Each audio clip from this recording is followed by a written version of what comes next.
안녕하세요. 오늘은 동종의학의 원리 중에 희석과 진탕에 관한 원리에 대해서 공부를 할 건데, 강의에 앞서서 제가 이제 강의를 할 때 이제 오늘 이야기할 거리들을 이제 자료를 대충 준비를 하고 그것들을 보면서 이렇게 그냥 자연스럽게 이야기하는 방식으로 진행을 하는데, 그러다 보니까 대본도 없고 막 그러니까 말을 좀 버벅거리고 그럴 때가 많아요. 그리고 제가 5살 된 아들을 키우고 있다 보니까 아들이 잘 때나 이제 없을 때 그때만 이제 녹화를 진행을 하는데, 그러다 보니까 시간이 그런 좀 자유로운 시간이 많지가 않아서 앞으로는 좀 뭐 아들내미가 있을 때도 이제 시간이 되면은 녹화를 하려고 하는데, 그러다 보니까 이제 뭐 본의 아니게 아들내미가 떠드는 소리가 좀 들어갈 수도 있고, 하여간 뭐 그런 게 있을 수 있으니까 좀 많이 양해를 해주시고 좀 편안하게 진행을 할게요. 매번 이제 오늘은 더 편안하게 해야지 이렇게 생각은 하는데, 이게 아직은 어색하고 그러다 보니까 좀 버벅됩니다. 아무튼 그런 것들 이해해 주시고, 오늘 다룰 이제 희석과 진탕의 원리는 사실 이 동종의학에서 말이 많은 이런 좀 원리예요. 어떻게 보면 비과학적인 부분이라고 해야 되나? 근데 최근에는 뭐 많이 이런 원리들에 대해서 많이 증명되기도 하고 그러긴 한데, 여전히 말들이 많죠. 특히 일반인들 같은 경우는 더 좀 받아들이기 어려운 개념들이 많이 있습니다. 근데 요런 것들에 대해서 일단은 알고 계셔야 우리가 쓰는 레머디들이 어떤 원리로 만들어지고 어떻게 작용하는가, 이런 것들을 이해하기 위해서는 요 희석과 진탕에 대한 요 공부가 필수적입니다. 자, 요 그림이 레머디를 만들어진 과정을 좀 간단하게 그림으로 표시를 한 건데, 설명을 좀 드릴게요. 일단 처음 마더 팅처, 그러니까 원액, 어떤 레머디 원재료를 가지고 이제 원액을 만듭니다. 원액을 만들어서 그거를 그 원액 한 방울과 아무것도 들어가지 않은 순수한 물 99방울이 있는 병에다가 그 원액 한 방울을 떨어뜨립니다. 그래서 그거를 떨어뜨린 다음에 이제 섞는 과정에서 이제 진탕을 하게 돼요. 이렇게 어떤 손바닥이나 어떤 책이라든가 그런 데 위에 올려놓고 이렇게 물이 들어있는 물병을 세게 내려치는 걸 진탕이라고 하는데, 그거를 이 시강도는 10번을 진탕을 하죠. 매번 섞을 때마다 10번씩 진탕을 하는데, 이렇게 한번 하게 되면 1시가 됩니다. 1시가 되고, 그 다음에 진탕된 물을 가지고 다시 99방울 순수한 물 99방울과 요 1시에서 한 방울을 떠서 같이 섞어주고 진탕을 하게 되면 이제 이게 2C가 됩니다. C는 다들 아시죠? 이제 C 강도, 보통 많이 쓰는 강도예요. C 강도 같은 경우는 99방울의 물과 한 방울의 이제 그 레머디 용액을 섞은 거예요. 그러니까 99대 1로 섞는 비율을 C라고 표시를 해요.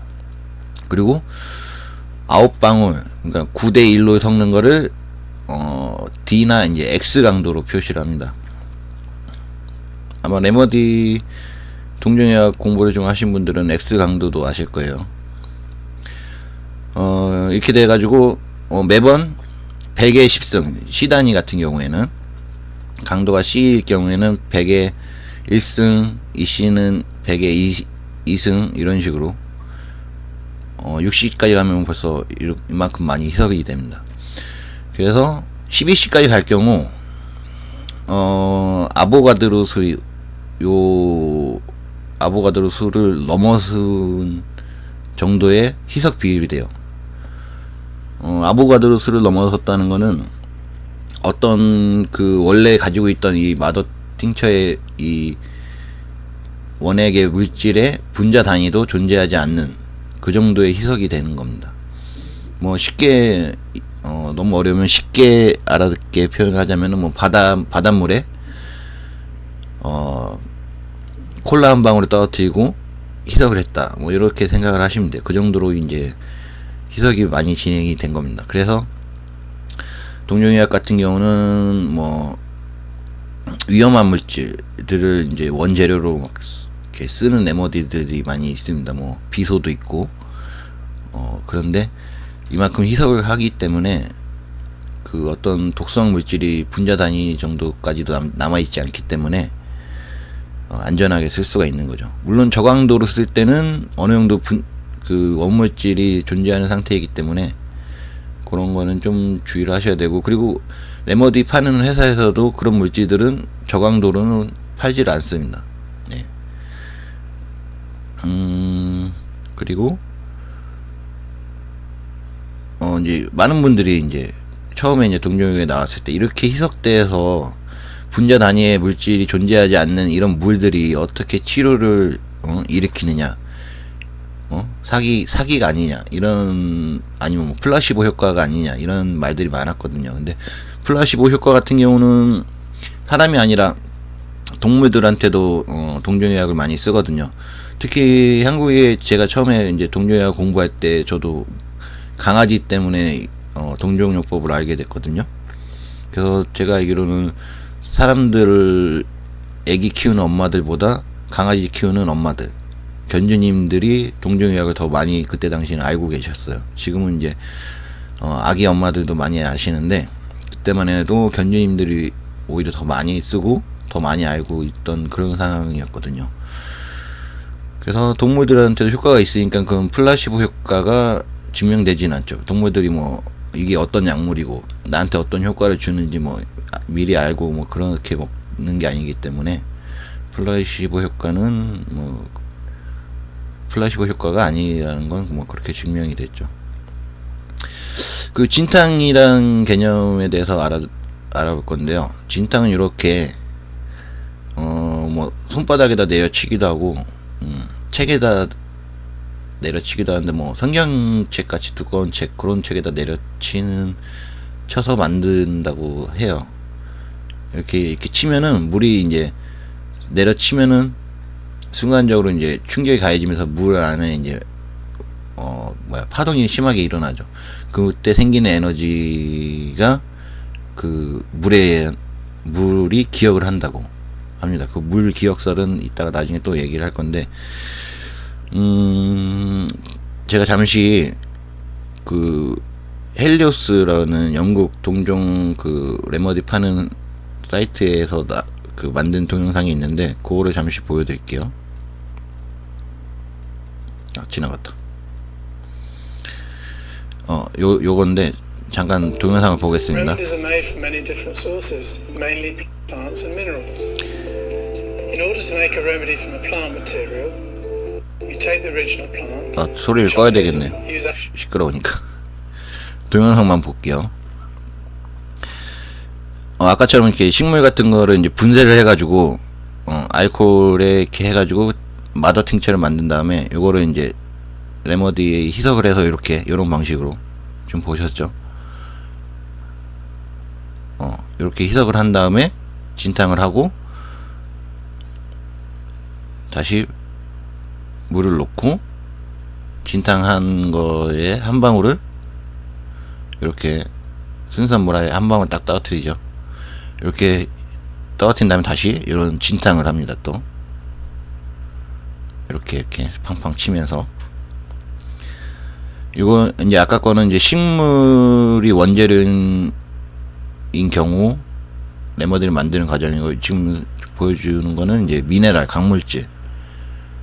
강물질은 물에 잘 녹지 않는 경우가 많기 때문에 어떻게 만드나 이제 아마 잘 모르시는 분도 계셨을 건데, 강물질은 이제 그 레머디 가루랑 같이 분쇄를 합니다. 이렇게 잘게 분쇄를 해서 요거를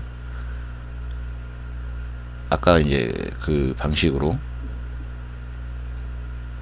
레머디를 만들죠. 그러니까 지금 원래 보여드리려고 했던 거는 뭐 이런 거 아니고 진탕하는 이제 레모디 만들 때 진탕하는 과정을 보여드리려고 한 겁니다. 이렇게 이제 분쇄를 해서 물에다 녹여서 요 물을 이제 진탕을 하겠죠. 또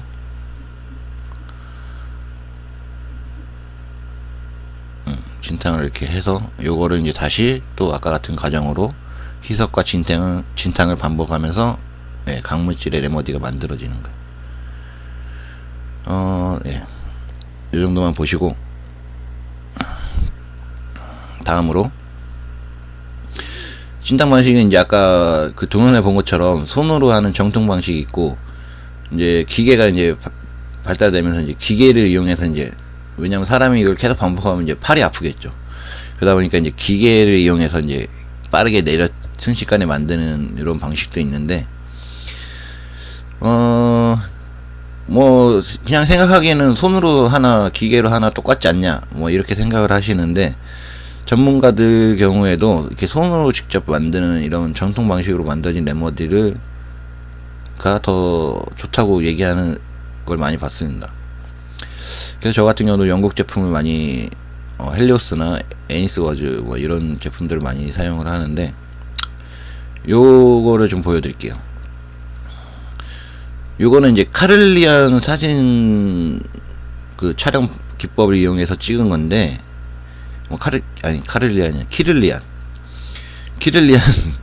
키를리안 방식으로 찍은 사진들인데 키를리안 같은 경우는 이제 어떤 물체에 이제 순간적으로 이렇게 고전압을 딱 걸었을 때 우리 이렇게 눈으로 봤을 때 이렇게 보이지 않는 일종의 어떤 빛이라든가 파동 이런 것들을 찍는 기술을 그러니까 그런 것들을 찍는 촬영 기법을 말하는 건데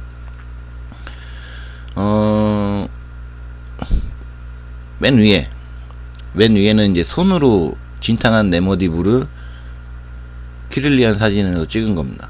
요거는 이제 원액이고 요거를 4번 희석한 거죠. 4C니까 4C, 15C, 30C 똑같은 조건으로 찍은 건데 맨 위에는 이제 손으로 한 겁니다. 손으로 한 건데 이제 점점 그 물방울 주변의 에너지가 더 이렇게 커지고 치밀해지는 게 보이죠. 두 번째는 이제 기계로 만든 레모디물을 이제 찍은 건데 손해하고 비교했을 때 좀 뭔가 좀 떨어집니다. 크기라든가 치밀함 이런 것들이 좀 떨어지고 맨 밑에 거는 희석은 하는데 진탕을 하지 않은 그냥 이렇게 팡팡 치지 않고 그냥 희석만 반복한 그냥 그런 희석만 반복한 물을 찍은 건데 뭐 기계보다도 훨씬 좀 떨어집니다. 이런 차이가 좀 있어요. 그래서 손으로 만든 거를 좀 많이 쳐주죠. 그만큼 아까 사진에서 본 것처럼 좀 더 좋은 에너지를 갖고 있다고 보니까. 그리고 아까 말한 물의 기억설에 대한 얘기인데 사실 이것도 말이 많아요. 물이 어떻게 기억을 하느냐 뭐 이런 의아심이 많이 들겠죠. 이것도 물을 이제 놓고 그 물에다 대고 뭐 사랑이라든지 이런 악마라든지 아니면은 뭐 이렇게 망할 놈 이런 욕 같은 말과 뭐 이렇게 좋은 감사합니다 고맙습니다 이런 좋은 말들을 했을 때 그 물을 순간 이제 냉동시켜 가지고 생기는 결정 물의 결정을 사진으로 담은 건데 보시는 것처럼 이렇게 좋은 말들은 이렇게 되게 규칙적이고 좀 어떻게 딱 봐도 예쁜 편인데 이런 좀 욕이라든지 이런 것들을 했을 경우에는 규칙적인 게 하나도 없죠. 막 불규칙스럽고 딱 봐도 뭐 어떤 모양인지도 모르겠고 예쁘지도 않고 이런 차이가 있다고 합니다. 네, 끝났네요. 아무튼